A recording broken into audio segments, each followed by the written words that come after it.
अरे, आप आ गए मेरी कहानी सुनने? मुझे नहीं पहचाना? मैं ही तो हूँ जो आपको कहानियाँ सुनाता हूँ। नहीं नहीं, दिखा रहा हूँ। तो चलिए आज की कहानी शुरू करते हैं। ये है हमारे ईमानदार फेरी वाले, जिनका नाम है रामलाल। सादा जीवन, सच्चा दिल और मेहनत से कमाया हुआ हर सामान। और ये हैं हमारे चालाक फेरी वाले, जिसका नाम है चतुरी, जो दिखावे में चमकते हैं पर असली चालाकी में माहिर हैं। आज ये एक कस्बे में जा रहे हैं सामान बेचने। देखो क्या होता है। अरे भाई, क्या हो? सब ठीक ठाक है ना? हाँ भाई, सब भगवान की कृपा है। ये तो धन की कृपा है। अब दोनों अपने अपने रास्ते जा रहे हैं। देखो, चतुरी अपने चमकते गहनों का सामान चालाकी से बेच रहा है।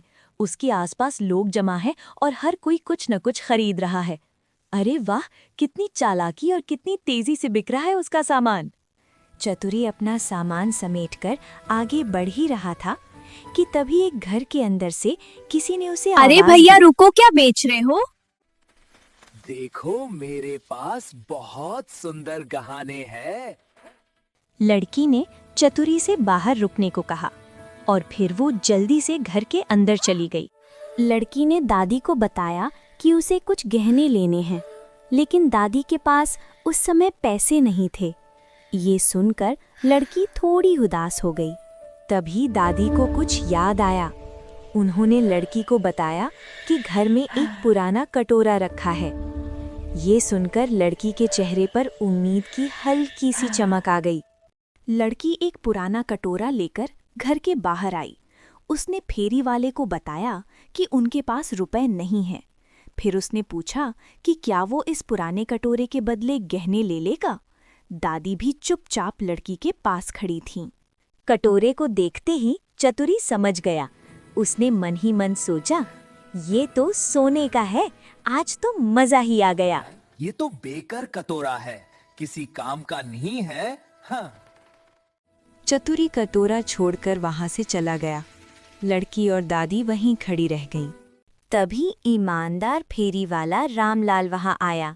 उसने लड़की और दादी से पूछा कि क्या आप कुछ खरीदेंगी।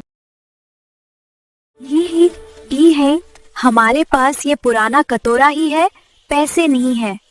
मिल गई, ये तो बहुत कीमती है। इसके बदले में आपको सामान भी दूंगा और पैसे भी। ईमानदार रामलाल ने उस लड़की को ना सिर्फ सामान दिया, बल्कि कटोरे का सही दाम भी पूरे पैसे देकर चुका दिया। आप सोच रहे होंगे कि जब चतुरी इतना चालाक और लालची था तो उसने वो कटोरा क्यों नहीं लिया। सच तो ये है कि असल में चतुरी ने सोचा था कि वो उस कटोरे को बेकार बताकर वहां से चला जाएगा। फिर थोड़ी देर बाद वापस लौटेगा और दुखी सा चेहरा बनाकर कहेगा, चलो इस कटोरे के बदले ही मैं तुम्हें सामान दे देता हूँ। उसे लगेगा जैसे वो उन पर कोई बड़ा उपकार कर रहा हो और इस तरह दादी और लड़की को बेवकूफ बना देगा। इतना सोचकर चतुरी वापस दादी और लड़की के पास लौट आया और उनके सामने आकर रुक गया। अच्छा, मुझे वो बेकार कटोरा दे दो और सामान ले लो, मैं काम चला लूंगा। तब दादी की सहेली दादी बोली, तू धोखेबाज है। तुझे कटोरे की असली कीमत पता थी, फिर भी तू हमें ठगने की कोशिश कर रहा था। चला जा यहाँ से। दादी की बात सुनकर चतुरी को अपनी गलती का एहसास हो गया और वो शर्मिंदा होकर वहाँ से चला गया। इस कहानी से हमें यही सीख मिलती है कि ईमानदारी हमेशा जीतती है। जो लोग लालच और धोखे का सहारा लेते हैं, वे अंत में शर्मिंदा ही होते हैं, और जो सच्चाई और अच्छाई के रास्ते पर चलते हैं, उन्हें हमेशा सही फल मिलता है। दोस्तों, ऐसी ही मज़ेदार कहानियों के लिए मेरे चैनल को सब्सक्राइब करें। नहीं किया तो फिर कहानी कैसे देख पाओगे? और हाँ, लाइक और शेयर भी कर देना। Thank you.